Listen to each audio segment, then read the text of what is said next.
Redmi Note 8 Pro phone finally கையில கிடைச்சிருக்கு. So இன்னைக்கு இந்த வீடியோவில் இது அன்பாக்ஸ் பண்ணி இப்போ ரெட்மி அவங்களோட லேட்டஸ்ட் பட்ஜெட் ஃபோனில் என்ன அப்படி எடுத்துகிட்டு வந்திருக்காங்க, இங்கே என்ன மாற்றிருக்காங்க, இது ரெட்மி நோட் 7 ப்ரோக்கு வர்த்தான அப்கிரேடா அப்படிங்கிறத பற்றி பார்ப்போம். ஹே guys, என் பேர் ஆஷ், நீங்கள் பார்த்துட்டு இருக்கிறது C4 Tech தமிழ். வீடியோ பிடிச்சிருந்துச்சுன்னா மறக்காமல் கீழே இருக்க thumbs up button, subscribe, bell icons அதெல்லாம் ப்ரெஸ் பண்ணுங்கள். இப்போ நம்ம வீடியோக்கு போவோம்.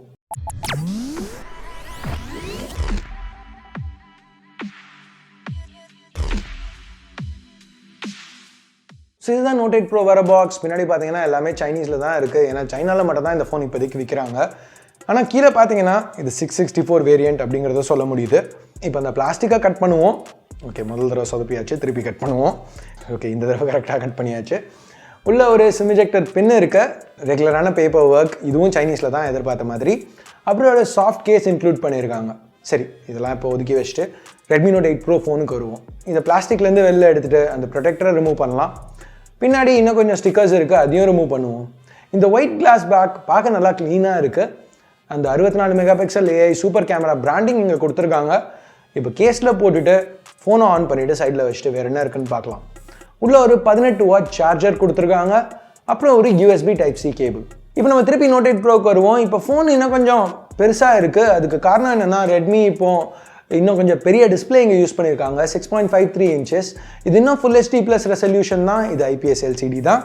ஆனால் இது கொஞ்சம் பெட்டரான டிஸ்பிளே, இன்னும் கொஞ்சம் பிரைட்டாக இருக்குது.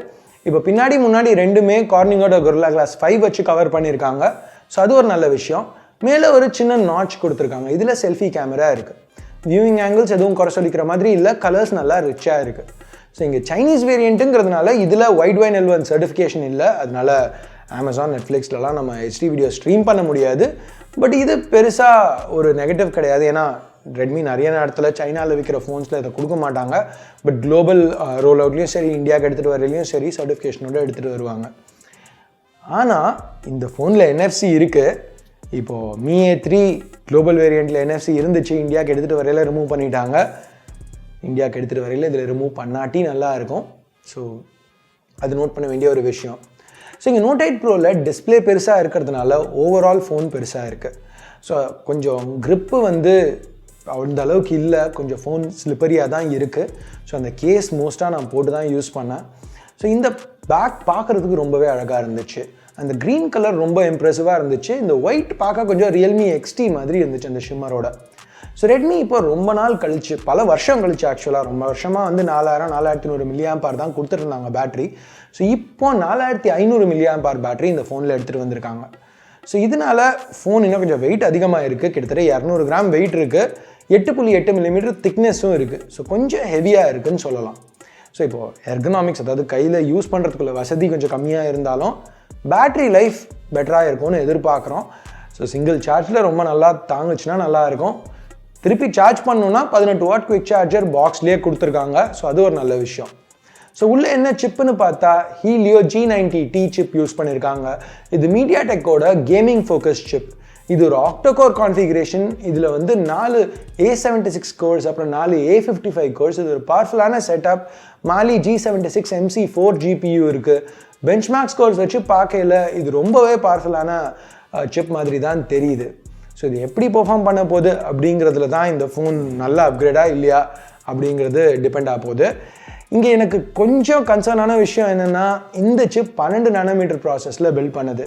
ஸோ அப்படி பில்ட் பண்ண ஒரு சிப் வந்து ஸ்னாப்ட்ராகனோட 730G, அது 8 nm பில்ட் பண்ண சிப்பை அடிக்குதுன்னா இது வந்து ஹீட் ஆகுமா, த்ராட்லிங் இருக்குமா, பேட்ரி லைஃப் எப்படி இருக்க போகுது அப்படிங்கிறதுலாம் இப்போதைக்கு ஒரு கேள்விக்குறியாக தான் இருக்குது. ஸோ டெஸ்ட் பண்ணி பார்த்துட்டு கண்டிப்பாக ஃபுல் ரிவ்யூவில் இதுக்கெலாம் பதில் நான் சொல்கிறேன். ஸோ இது வரைக்கும் இப்போ நாங்கள் யூஸ் பண்ண சில மணி நேரத்தில் டெஸ்ட் பண்ணி பார்த்த வரைக்கும் கேம்ஸ் எல்லாமே நல்லா தான் ரன் ஆச்சு. ஃபோன் ஹீட் ஆன மாதிரி தெரியல. இது வரைக்கும் பாசிட்டிவாக தான் இருந்துச்சு என் எக்ஸ்பீரியன்ஸ். ஆடியோ அவுட்புட் அந்த கீழே உள்ள சிங்கிள் ஸ்பீக்கர் மூலம் வருது, நல்லா லவுடாக இருந்துச்சு கேம்ஸ் விளையாடையில். ஹெட்ஃபோன் ஜாக்கும் இங்கே இருக்குது. இங்கே ப்ரைமரி மைக், USB Type-C போர்ட்டும் கீழே தான் கொடுத்துருக்காங்க. பவர் வால்யூம் கீஸ் ரைட்டில், IR பிளாஸ்டர் செகண்டரி மைக் டாப்பில், லெஃப்டில் ஒரு ஹைப்ரிட் ட்ரே. ஸோ இந்த ட்ரேயில் ஒரு இன்ட்ரெஸ்டிங்கான விஷயம் என்னென்னா, ஒரு ரப்பர் கிராமெட்டும் இங்கே எடுத்துகிட்டு வந்திருக்காங்க. ஸோ ரெட்மி இந்த ஃபோனை நல்லா டைட்டாக சீல் பண்ணியிருக்காங்க. ப்ளஸ் ஒரு வாட்டர் ரெசிஸ்டன்ட் கோட்டிங்கும் கொடுத்துருக்காங்க. சைனீஸ் வெப்சைட்டில் அஃபிஷியலாக ஐபி ரேட்டிங் எதுவும் அவங்க மென்ஷன் பண்ணல. ஆனால் நிறைய டெக் வெப்சைட்ஸில் இந்த ஃபோனுக்கு IP52 ரேட்டிங் இருக்குது அப்படின்னு மென்ஷன் பண்ணியிருக்காங்க. ஸோ இதுக்கு நான் ரெட்மி கிட்ட டேரெக்டாகவே கேட்டிருக்கேன் இருக்கா இல்லையான்ட்டு. இது வரைக்கும் எனக்கு பதில் கிடைக்கல. பதில் கிடைச்ச உடனே ட்விட்டர் மூலமாகவும் கீழே உள்ள டிஸ்கிரிப்ஷன் பின் காமெண்ட் மூலமாகவும் உங்களுக்கு கண்டிப்பாக தெரிவிக்கிறேன். ஸோ அதை செக் பண்ணி பாருங்கள். அடுத்து IR பிளாஸ்டர்னு பார்க்கல இப்போ நிறைய பிராண்ட்ஸ் அதை கொடுக்கறத நிறுத்திட்டாங்க. ரெட்மி இன்னும் கொடுக்கறது ஒரு கண்டிப்பாக ஒரு பாசிட்டிவ் தான். இப்போ ஒரு ஏசியோ டிவியோ டக்குன்னு ஆன் பண்ணணும், ரிமோட்டை கண்டுபிடிக்க முடியலன்னா இது ரொம்பவே வசதியாக இருக்கும். இப்போ சாஃப்ட்வேர்னு பார்த்தா MIUI 10 Android 9 Pie மேலே ரன் ஆகிட்டு இருக்கு. உள்ள ஹார்ட்வேர் நல்லா ஸ்ட்ராங்காக இருக்கிறதுனால இங்கே இன்டர்ஃபேஸ் நல்லா ஸ்னாப்பியாக ஃபாஸ்ட்டாக இருந்துச்சு. ஸோ ஃபாஸ்ட்டுன்னு சொல்லல, ஃபேஸ் அன்லாக் இருக்குது, அந்த செல்ஃபி கேமரா யூஸ் பண்ணி ஒர்க் ஆகுது. இதுவும் ரொம்பவே ஃபாஸ்ட்டாக தான் இருந்துச்சு.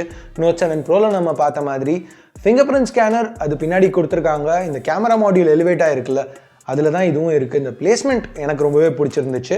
ஏன்னா பின்னாடி இது கொஞ்சம் எலிவேட்டடாக இருக்கிறதுனால ஈஸியாக நம்மளால் கண்டுபிடிக்க முடிஞ்சுது, ஈஸியாக யூஸ் பண்ண முடிஞ்சுது. இந்த மாடியூலில் 3 கேமராஸ் இருக்குது. அதுக்கப்புறம் அந்த ஃப்ளாஷ் பக்கத்தில் 4வது கேமரா இருக்குது. ஸோ இது என்ன கேமராஸ்? வெல், இது ஏற்கனவே கேள்விப்பட்ட மாதிரி தான் இருக்கும். ஏன்னா ரியல்மி X3 நம்ம பார்த்தா அதே செட்டப் தான் இங்கேயும் இருக்குது. Primary 64 megapixel Samsung GW1. இது டிஃபால்ட்டாக 16 மெகாபிக்சல் ஷாட்ஸ் எடுக்கும். நல்லா தான் பெர்ஃபார்ம் பண்ணுது, நல்ல டீட்டெயில்ஸ், நல்ல கலர்ஸ். ஃபோன் கொஞ்சம் லேட்டாக டெலிவர் ஆனதுனால இண்டோர் சாம்பிள்ஸ் எடுத்தேன். பட் லேட்டாக டெலிவர் ஆனதுனால நைட் மோடும் டெஸ்ட் பண்ணி பார்த்தேன். ஸோ நைட் மோடும் நல்லா தான் இருந்துச்சு, டீசெண்டான ஷாட்ஸ். ஸோ இப்போ இந்த ரெட்மி Note 7 Proவோட சோனி சென்சரோட இது எப்படி கம்பேர் ஆகும் அப்படிங்கிறத டெஸ்ட் பண்ணுறதுக்கு எனக்கு கொஞ்சம் க்யூரியஸாக இருக்குது. ஸோ அந்த வீடியோ பார்க்கணுன்னு நினைக்கிறீங்களா? Note 7 Pro vs Redmi Note 8 Pro camera comparison பார்க்கணுன்னு நினச்சிங்கன்னா கீழே கமெண்ட்ஸில் சொல்லுங்கள், கண்டிப்பாக பண்ணுறேன். ஸோ ரெண்டாவது camera 8 megapixel f2.2 ultra wide. இதுவும் நல்லா தான் பெர்ஃபார்ம் பண்ணுச்சு. கலர்ஸ் கொஞ்சம் டிஃப்ரெண்ட்டாக இருந்துச்சு பிரைமரியோட. இதே மாதிரி தான் அந்த 2 மெகாபிக்சல் மேக்ரோலையும் கலர் டிஃப்ரெண்ட்டாக இருந்துச்சு. பட் இந்த செக்மெண்ட்டில் இந்த மாதிரி மல்டிபிள் கேமராஸ் வரையில் இப்போ ரியல்மியில் கூட இதே மாதிரி தான் கலர்ஸ் வித்தியாசமாக இருந்துச்சு. ஸோ அதுக்கு பெருசாக குறை சொல்ல முடியாது. கடைசி சென்சர் டெப்த் டிடெக்ஷனுக்கு யூஸ் பண்ணுறாங்க. ஸோ இதை வச்சு தான் ரெகுலர் போர்ட்ரேட் ஆப்ஷன்ஸ் கொடுக்குறாங்க. ரெட்மி இன்னமும் ஒரு டெடிகேட்டட் ப்ரோ மோட் எடுத்துகிட்டு வராங்க இந்த ஃபோனில். வீடியோஸ்னு வரையில் 4K 30 FPS வரைக்கும் எடுக்க முடியும். ஆனால் அந்த ரெசல்யூஷனில் ஸ்டெபிலைசேஷன் கிடையாது.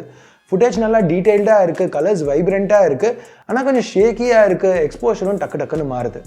1080p 30ல் ஃபுட்டேஜ் ஸ்டேபிளாக இருக்குது, எலக்ட்ரானிக் ஸ்டெபிலைசேஷன் ஒர்க் ஆகிறதுனால எக்ஸ்போஷர் கான்ஸ்டண்ட்டாக இருக்குது. செல்ஃபீஸ்னு வரையில் 20 மெகாபிக்சல் f2 கேமரா இருக்குது. இது நல்லாவே பெர்ஃபார்ம் பண்ணுச்சு. போர்ட்ரேட் மோட் ஆப்ஷன் இங்கேயும் கொடுத்துருக்காங்க. நம்மளால் பேக்ரவுண்ட் பிளர், அதாவது அந்த போக்காவை கண்ட்ரோல் பண்ணுறதுக்கும் ஆப்ஷன் இங்கே இருக்குது. ஸோ இப்போ அடுத்து ப்ரைஸிங்னு பார்த்தா சைனாவில் இது 1400 யுவானுக்கு வித்துட்டு இருக்காங்க, கன்வெர்ட் பண்ணால் 14,000 ரூபா. ஸோ அது பேஸ் வேரியண்ட்டுக்கு. Base variant 664. ஒரு நிமிஷம் யோசிச்சு பாருங்கள், 6GB RAM 64GB ஸ்டோரேஜ், அதுதான் பேஸ் வேரியண்ட்டாக கொடுக்குறாங்க 14,000 ரூபாய்க்கு. ஸோ ரொம்பவே ஒரு நல்ல டீலாக தான் தெரியுது. இந்தியாவுக்கு ஒரு 1000 ரூபா அதிகமாக எடுத்துகிட்டு வந்தால் கூட ஒரு நல்ல வேல்யூ மாதிரி தான் தெரியுது. அந்த G90T சிப் ஒழுங்காக பெர்ஃபார்ம் பண்ணுற வரைக்கும் இப்போதைக்கு அது ஒழுங்காக பெர்ஃபார்ம் பண்ணுற மாதிரி தான் தெரியுது. ஆனால் பெர்ஃபார்ம் பண்ணுமா பண்ணாதா? மீடியாடெக் சிப்ஸ் எப்போவுமே கன்ஃபார்மாக சொல்ல முடியாது. ஸோ கொஞ்சம் டீட்டெயில்டாக டெஸ்ட் பண்ணி பார்த்துட்டு ஒரு வாரமாவது இதை யூஸ் பண்ணி பார்த்துட்டு தான் சொல்ல முடியும். ஸோ ஃபுல் ரிவ்யூ வீடியோவில் இதை பற்றி இன்னும் டீட்டெயில்டாக பேசுகிறேன். ஸோ சப்ஸ்கிரைப் பண்ணலன்னா சப்ஸ்கிரைப் பண்ணுங்கள். கண்டிப்பாக ஃபுல் ரிவ்யூ வீடியோவில் இதை பற்றி ஃபுல்லாக பேசுவோம். ப்ளஸ் இன்னொரு விஷயம் என்னென்னா, ஷாமி இப்போ அவங்களோட ஆட்ஸை ஆஃப் பண்ணுறதுக்கு ஒரு டாகிள் கொடுக்க போகிறோன்னு சொல்லிட்டு இருக்காங்க. ஸோ அதுவும் ஒரு பாசிட்டிவ் தான். ஸோ எனிவே, இதுதான் ரெட்மி Note 8 Pro. நீங்கள் என்ன நினைக்கிறீங்க இந்த ஃபோனை பற்றி? இந்தியாவுக்கு இது வந்துச்சுன்னா வாங்குவீங்களா? இன்னைக்கு தேதிக்கு இவங்க எடுத்துகிட்டு வந்திருக்கிறது ஒரு நல்ல அப்கிரேடாக உங்களுக்கு தெரியுதா Note 7 Proக்கு? ஓவரால் இந்த ஃபோனை பற்றி நீங்கள் என்ன நினைக்கிறீங்க? உங்கள் கருத்தை கீழே உள்ள கமெண்ட் செக்ஷனில் சொல்லுங்கள். ஸோ அவ்வளோதான் இந்த அன்பாக்சிங் வீடியோக்கு. பிடிச்சிருக்கு பிடிக்கல என்ன நினைக்கிறீங்களோ அதை பேஸ் பண்ணி கீழே உள்ள தம்ஸ் அப் தம்ஸ் டவுன் பட்டனை ப்ரெஸ் பண்ணுங்கள். சப்ஸ்கிரைப் பண்ணலன்னா சப்ஸ்கிரைப் பட்டன், ஏற்கனவே சப்ஸ்கிரைப் பண்ணியிருந்தீங்கன்னா பக்கத்தில் உள்ள பெல் ஐக்கான் இதெல்லாம் ப்ரெஸ் பண்ணுங்கள். அப்போ தான் நான் போடுற வீடியோஸை நீங்கள் மிஸ் பண்ணாமல் பார்க்க முடியும். ஸோ அடுத்த வீடியோவில் உங்களை திருப்பி சந்திக்கிற வரைக்கும் என் பேர் ஆஷ். நீங்கள் பார்த்துட்டு இருக்குது C4E Tech Tamil. Have a nice day. Bye.